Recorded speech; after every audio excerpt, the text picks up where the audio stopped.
This program is sponsored by Dave Stahl. Power on. Power on.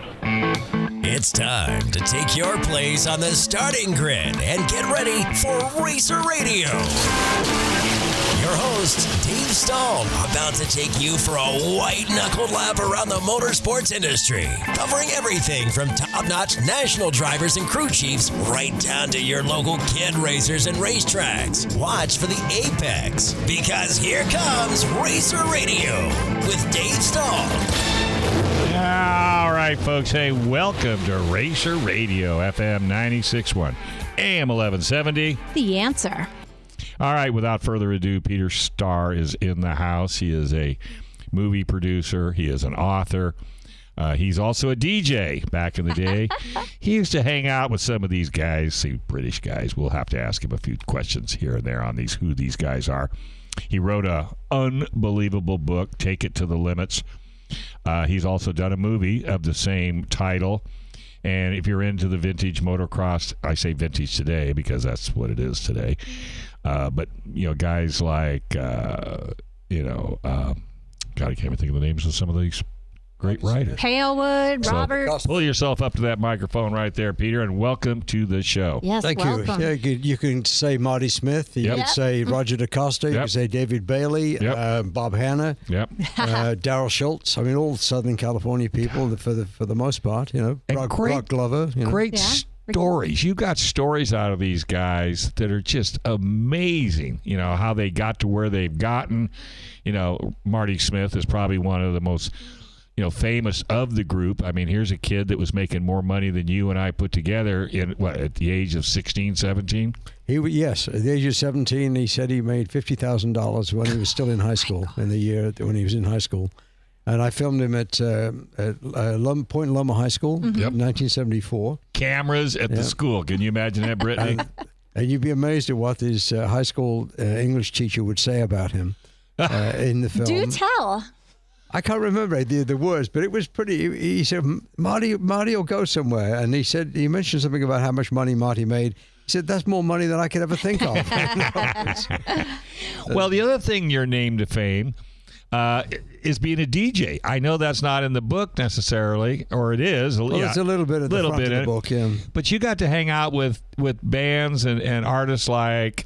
Well, I came to America in '65, initially to race at Daytona, and after the event at Daytona didn't go to my liking or anybody else's for that matter, I met a disc jockey at WPDQ in Jacksonville, and he asked me... And you met him in a bar. In a bar. Of course. Victory Bar.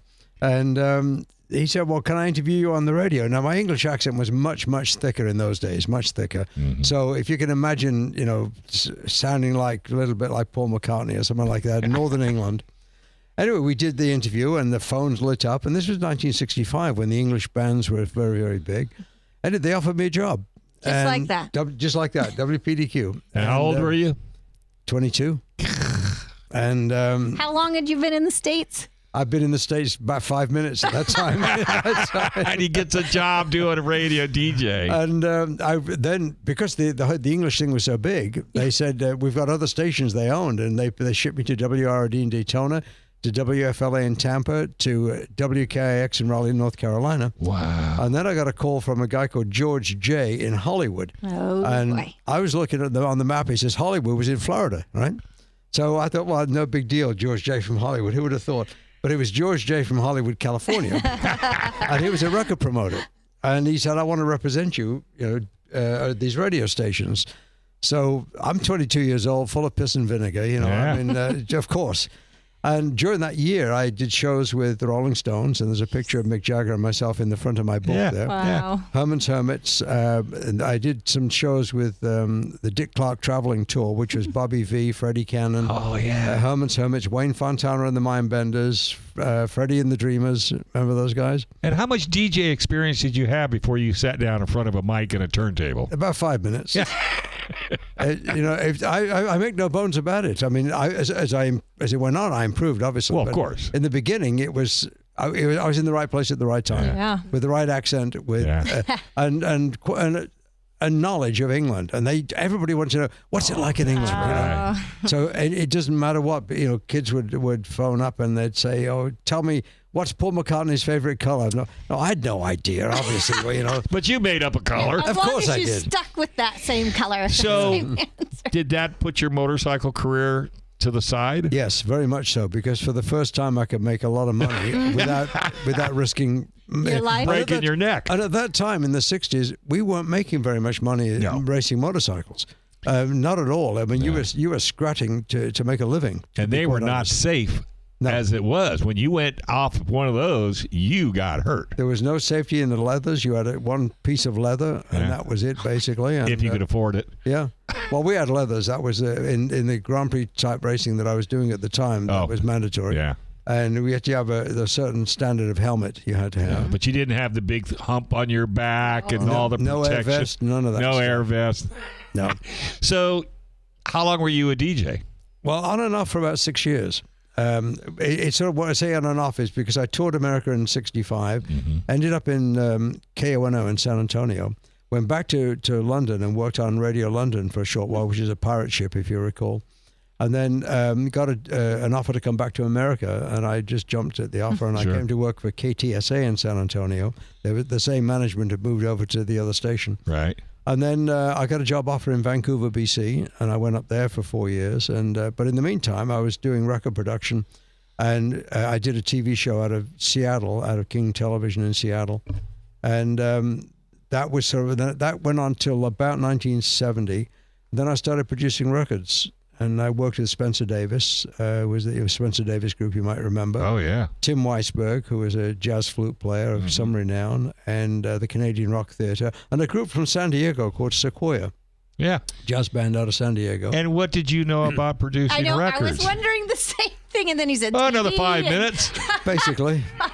He says yes But it's to opportunities. but I found in my entire life is like when I'd never made a movie till I made one.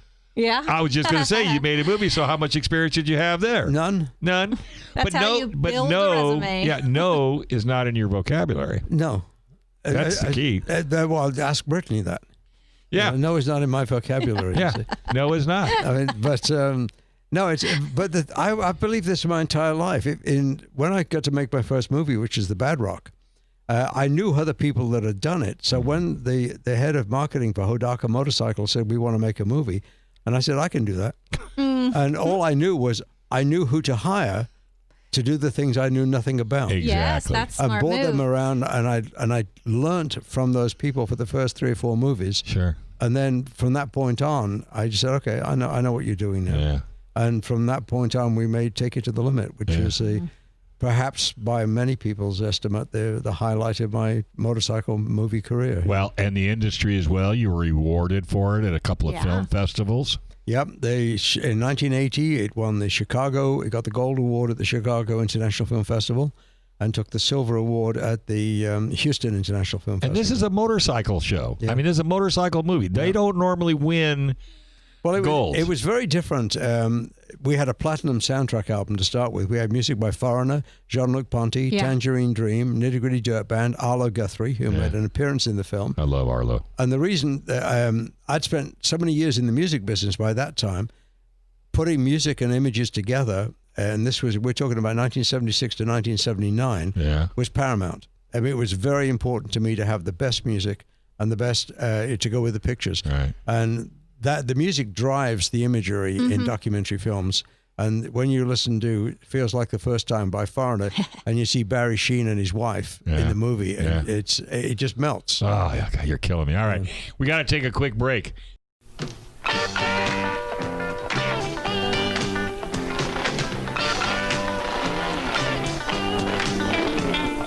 Monkeys live in sidecars. Those are trees with handlebars. Built for fools without a doubt. Smoking Joe. who trust Listen to in the this song. flowers. Let it all hang out. That's from my movie.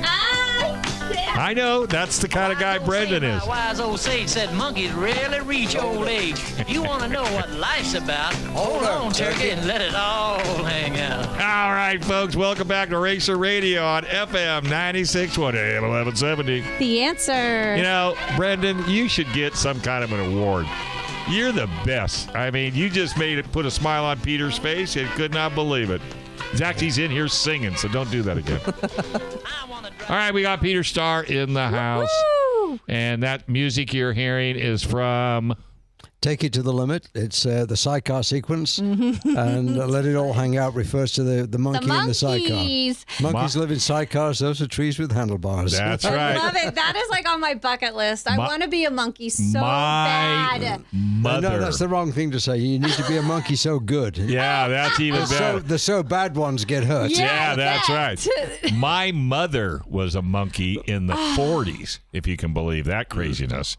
Yeah. She used to ride a sidecar. That was our daily driver.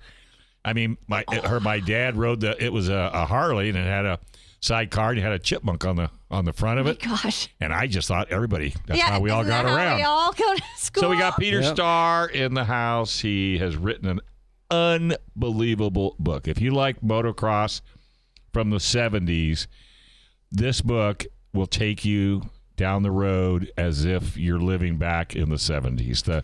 Well, it's not just the 70s. It goes through. Yeah. It's basically, I made motorcycle movies for 20 years. Yeah, So yeah. it's basically 73 to 93. Yeah, there you go. That's even better. And the way you wrote the story, it captivates you. I mean, it's really hard to put the book down. It really is. Once you get going on it, the photos are awesome, and I like the fact I kind of busted somebody the other day that I read a book. They would, under the captions of a couple of these were Grand Prix drivers.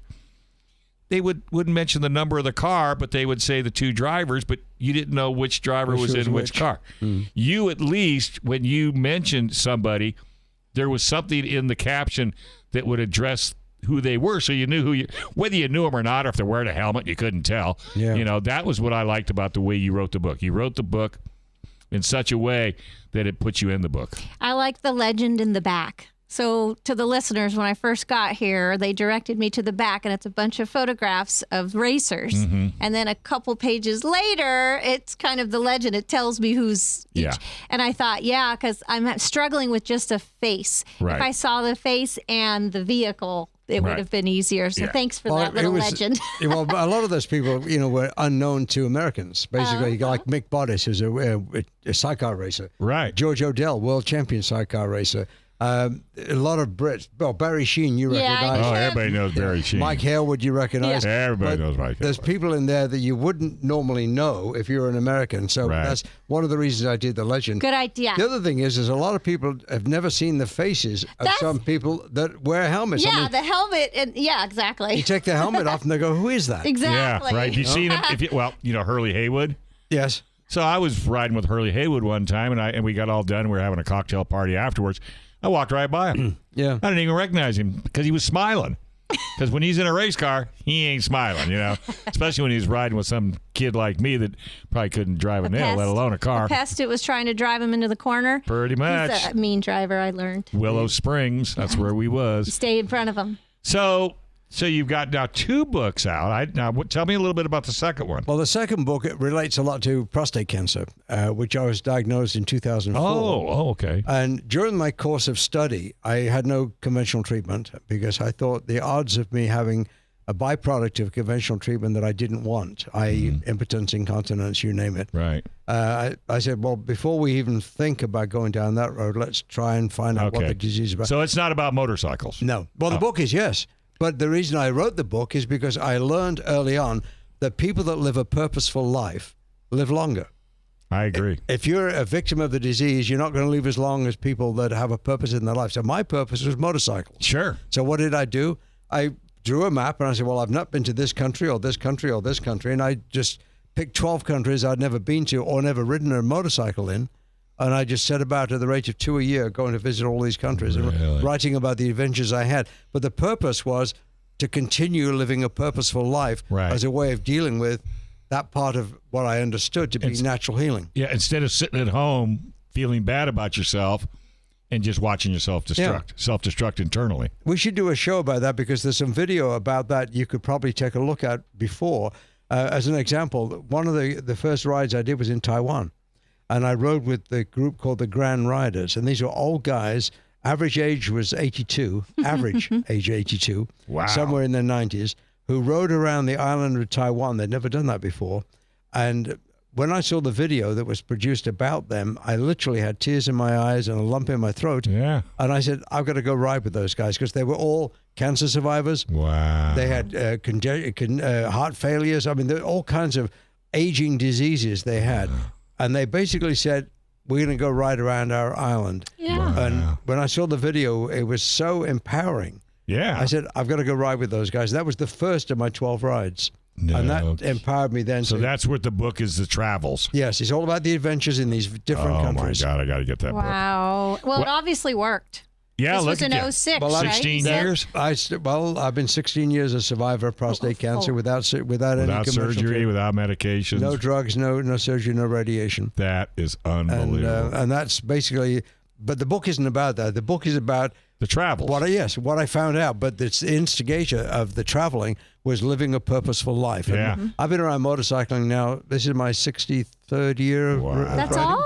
Yeah, he's just a pup. He just gave me the look. He's just a pup. Well, you went probably more than once to an area that's a bucket list for me. And one of these days, I'm going to go, and that's the Isle of Man. Well, it should be on your bucket list, and you should do it before the bucket.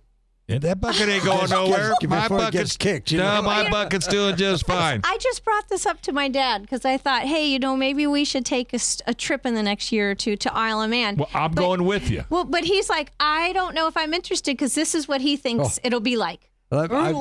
No, it's really And then not. you don't see anything for a while. No. Okay, keep talking because, Dad, you're listening. I know you're listening. Well, it's Why the should Isle we of go? Man. First of all, there was no Isle of Man this year because of COVID. Right. There may or may not be one next year because the way the government is handling this whole COVID business. Yeah. But last time I went was, I think, 2012, and I went over there with Stevie Baker, who was America's first road racing world champion. Right. And I've known Stevie for 40-some-odd years, and Wow. I was doing one of my rides, and in Wales, actually, of all places, and Stevie was going to the island to do a demo lap around the island, and so I met him in the island, and I've known so many of the old English racers over the years, and Phil Reed was there, and Kel Carruthers was there, and there was a whole bunch of people that I knew that I could hang out with, as well as Steve, so it was a great moment. Fun. But the key thing about the TT, to be quite honest, is you do get guys going zoom, and by, but it's not quite the feeling that I think your dad put across.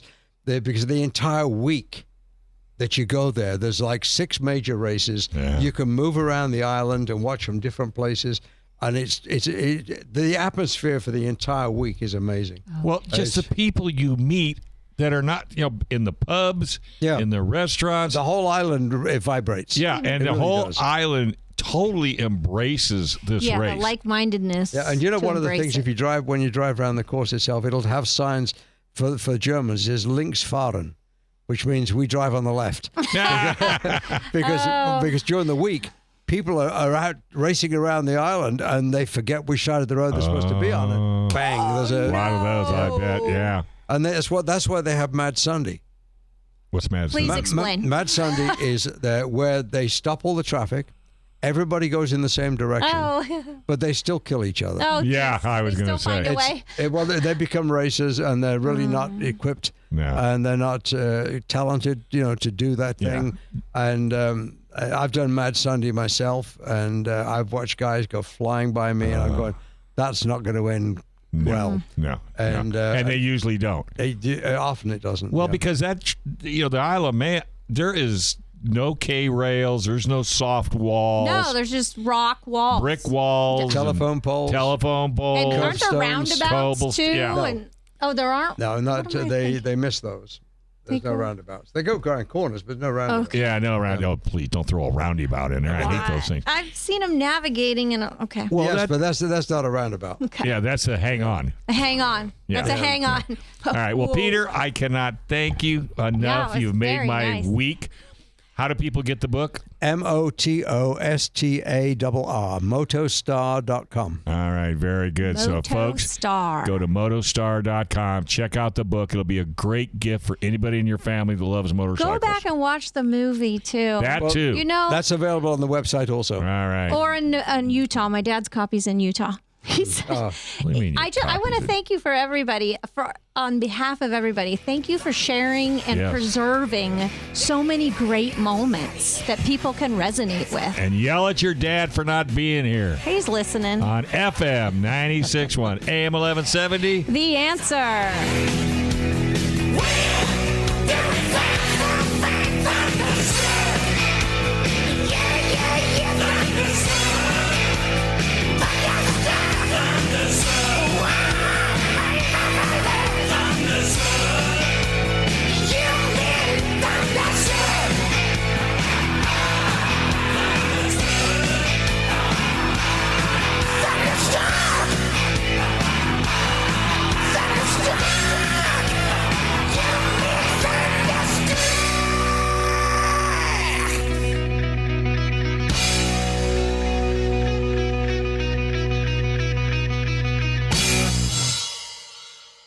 This program is sponsored by Dave Stahl. Sponsored by Dave Stahl. Sponsored by Dave Stahl. Sponsored by Dave Stahl. Sponsored by Dave Stahl.